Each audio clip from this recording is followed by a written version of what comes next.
Freedom means to me more than just the individual. I think the most important aspect of freedom today is that those who have their rights ensure that they pass them on to others who might not have the same freedoms or privileges. Having learned a lot about Mary Robinson's life, being a UN commissioner, being an Irish president, I think she's an incredible woman and a hero. I'm very excited to meet Mary Robinson. She is a freedom fighter. What exactly motivates her and has motivated her for decades?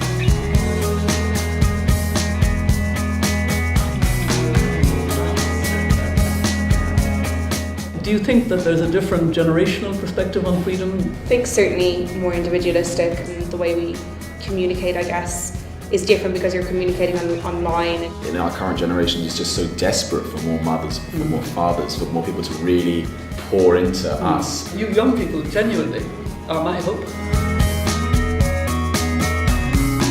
Structural freedom now is an issue that a lot of the world struggles with.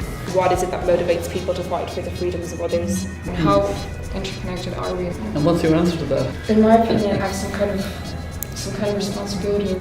People are mainly interested in that which is immediate. Do you think part of the solution may lie in a change there? I think we need a solidarity in our world, and I think social media can be a way of building up that sense of solidarity. If I was starting now in college, my abiding passion would be my current abiding passion for climate justice. I came to the issue of climate change as a human rights person. It's the poorest and the most vulnerable countries and peoples who will suffer first. This is the issue to me of freedom too. It's important to look back, but I think what is to me also important is that there is a sense of urgency of the now. In the name of freedom, in the name of dignity and worth, in the name of human rights, in the name of social justice.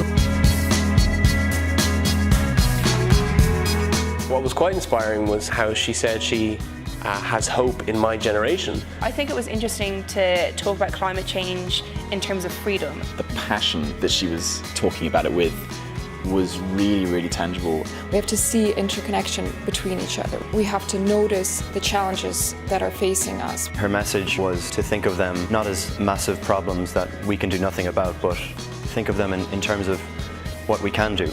I think it's important that young people would be very conscious of unfairness and inequity and injustice and struggle against it, because that's the struggle for freedom.